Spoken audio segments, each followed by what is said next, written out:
अस्सलातु वस्सलामु अलैका या रसूल अल्लाह सल्लल्लाहु ताला अलैहि वसल्लम। नाज़रीन मुहतरम, अस्सलामु अलैकुम व रहमतुल्लाहि व बरकातुहू। आज मैं आपको ये बात बताऊंगा कि लोगों की दुआएं कबूल क्यों नहीं होती हैं। बहुत सारे लोग दुआ करते हैं और उसके बाद फिर उलमाए किराम से आकर के शिकायतें करते हैं कि हज़रत अल्लाह तबारक व तआला तो कुरान में इरशाद फरमाता है कि तुम दुआ करो, मैं दुआ को कबूल करूँगा। फिर हम बंदे हैं, अल्लाह के बारगाह में नमाज़ें भी पढ़ते हैं और इबादतें भी करते हैं, दुआएं करते हैं, लेकिन दुआएं कबूल नहीं होती हैं। तो दुआएं कबूल क्यों नहीं होती, इसके 8 वजूहात हज़रत अली करमल्लाहु ताला वजहुल करीम ने बयान फरमाया है। आज वो 8 वजूहात इंशाअल्लाह तबारक व ताला मैं आपके सामने रखूँगा।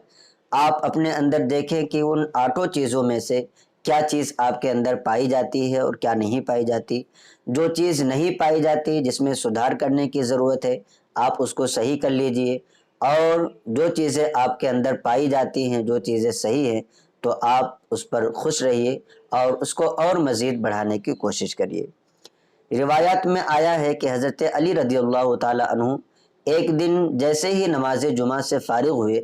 तो एक शख्स ने बुलंद आवाज़ हो करके मौलाए कायनात रदियल्लाहु ताला अन्हु से अर्ज़ किया कि ऐ हमारे मौला व आका, अल्लाह तबारक व ताला का इरशाद है, उदऊनी अस्तजिब लकुम, तुम दुआ करो मैं दुआ कबूल करता हूँ। फिर आखिर वजह क्या है कि हम दुआ करते हैं मगर वो बारगाह खुदावंदी में दर्जे मकबूलियत तक नहीं पहुँचती है। अल्लाह तबारक व ताला उन दुआओं को कबूल नहीं फरमाता। हज़रत अली करमल्लाहु ताला वजहुल करीम ने उस शख्स के इस सवाल को सुनकर उसे बहुत ही उम्दा और लाजवाब जवाब अता फरमाया और दुआ कबूल ना होने की वजह बयान करते हुए आपने इरशाद फरमाया, जिन चीज़ों को आपने इरशाद फरमाया वो 8 चीज़ें हैं, 8 चीज़ें आप अपने दिल में रखें तो आपके दुआएं इंशाअल्लाह तबारक व ताला ज़रूर मकबूल होंगी। हज़रत अली करमल्लाहु ताला वजहुल करीम फरमाते हैं कि तुम्हारे दिलो दिमाग ने 8 चीज़ों में खयानत की है जिनकी वजह से तुम्हारी दुआ कबूल नहीं होती, और वो 8 चीज़ें ये हैं।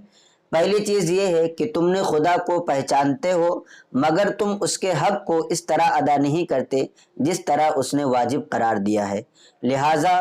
तुम्हारी मारिफत तुम्हारे कोई काम ना आती है और न तुम्हें कोई फ़ायदा पहुंचाती है, इसीलिए तुम्हारी दुआ कबूल नहीं होती है। यानी अल्लाह तबारक व ताला ने जिन चीज़ों का हुक्म अता फरमाया है, तुम उन चीज़ों से आराज़ करते हो और उन चीज़ों को नहीं करते बल्कि उन चीज़ों से दूर भागते हो, इसीलिए तुम्हारी दुआएं कबूल नहीं होती हैं। दूसरी वजह यह कि तुम उसके भेजे हुए रसूल पर ईमान तो लाए हो मगर उनकी सुन्नत की मुखालिफत करते हो और उनकी शरीयत को पामाल और बर्बाद करते हो, फिर ऐसे में तुम्हारे ईमान का क्या नतीजा होगा। लिहाजा यही वजह है कि परवरदिगार तुम्हारी कोई दुआ को कबूल नहीं करता है। आज हमारी भी हालतें कुछ ऐसी ही हैं कि हम तो रसूल करीम सल्लल्लाहु ताला अलैहि वसल्लम से इश्क का और आपसे मोहब्बत का दावा करते हैं, लेकिन आपकी सुन्नतों ही को हम छोड़ते हैं, और यहाँ तक कि जिस चीज़ के बारे में रसूल कायनात सल्लल्लाहु ताला अलैहि वसल्लम ने ये इरशाद फरमाया कि मेरी आँख की ठंडक इसमें है, यानी नमाज, हम नमाज से भी गाफिल रहते हैं। सुन्नतें तो बहुत सारी सुन्नतें ऐसी हैं जिन पर लोग अमल ही नहीं करते हैं और फ़राइज़ पर भी इंसान अमल पैरा नहीं होता है।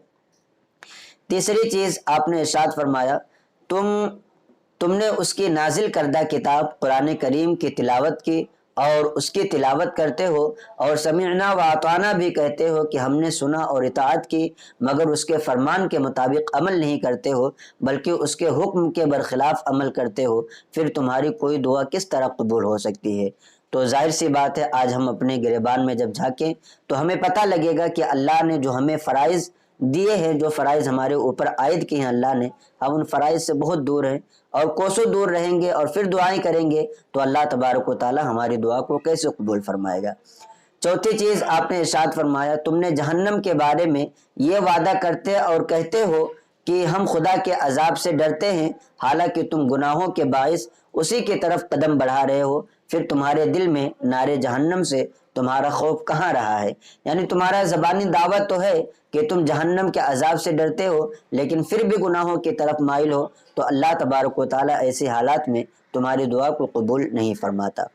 پانچویں چیز آپ ارشاد فرماتے ہیں کہ تم کہتے ہو کہ ہم جنت کے مشتاق ہیں، حالانکہ کام ایسے کرتے ہو جو تمہیں اس سے دور لے جاتے ہیں، تو پھر تمہارے اندر جنت کی وہ رغبت اور شوق کہاں باقی ہے جس کی تم اپنے زبان سے دعویٰ کرتے ہو؟ چھٹی چیز آپ نے ارشاد فرمایا تم اپنے مولا کی نعمتیں کھاتے ہو مگر شکر کا حق نہیں ادا کرتے ہو، تو کس طرح تمہاری دعائیں قبول ہو سکتی ہیں؟ اللہ تبارک و تعالیٰ نے ہمیں طرح طرح کی نعمتیں عطا فرمائی ہیں اور ان کو ہم کھاتے پیتے ہیں۔ ہماری زندگیوں میں اللہ تبارک و تعالیٰ نے ایسی ایسی آسائشیں رکھی ہیں کہ اگر انسان صرف اور صرف اپنے سر سے لے کر پیر تک کی نعمتوں کو دیکھ لے تو وہ انسان پھر اللہ کی نعمت سے کبھی بھی غافل نہیں ہو سکتا ہے۔ جس کو آنکھ نہ دیا ہو اس کے بارے میں آنکھ کے بارے میں اس سے پوچھئے، جس کے پاس کان نہ ہو وہ سن نہ سکتا ہو، کان کی نعمت کے بارے میں اس سے پوچھئے کہ کان اگر اس کے پاس ہوتی تو وہ بہرا نہ کہا جاتا۔ آنکھ کسی کے پاس نہ ہو اور جس کے پاس آنکھ ہوتی ہے اس کو اندھا نہیں کہا جاتا۔ تو یہ اللہ کی وہ نعمتیں ہیں جن پر ہر انسان کو شکر ادا کرتے رہنا چاہیے اور اللہ رب العزت کی بارگاہ میں ہمیشہ اس کا شکریہ ادا کرتے رہنا چاہیے۔ ساتویں چیز آپ نے ارشاد فرمایا کہ خدا نے تمہیں شیطان سے عداوت اور دشمنی رکھنے کا حکم دیا ہے، اور اللہ ارشاد فرماتا ہے ان الشیطان لکم عدو فاتخذوہ عدوا، کہ بے شک شیطان تمہارا دشمن ہے تو تم اسے اپنا دشمن بنائے رکھو۔ لیکن آج تم نے شیطان کو اپنے اوپر غالب کر لیا،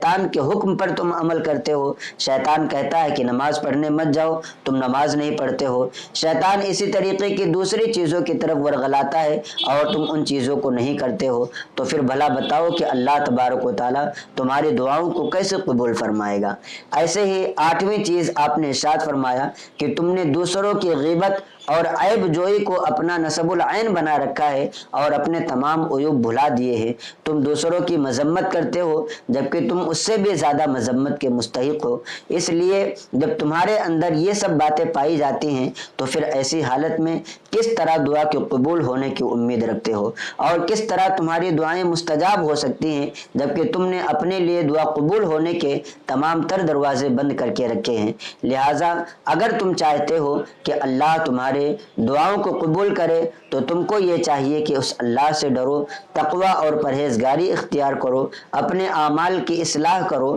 اپنی نیتوں میں اخلاص پیدا کرو اور امر بالمعروف اور نہی عن المنکر کرو تاکہ خدا تمہارے دعائیں قبول کر لے۔ اور اسی کی وجہ یہی وجہ ہیں، اگر ان 8 وجوہات پر آپ عمل کرتے ہیں اور پھر اس کے بعد اللہ تبارک و تعالیٰ کے بارگاہ میں حاضر ہوتے ہیں، اس کے بارگاہ میں حاضر ہو کر کے اپنے ہاتھوں کو اٹھا کر اللہ سے دعا کرتے ہیں، تو انشاءاللہ تبارک و تعالیٰ آپ کی کوئی بھی دعا وہاں سے نہیں واپس ہوگی بلکہ آپ کے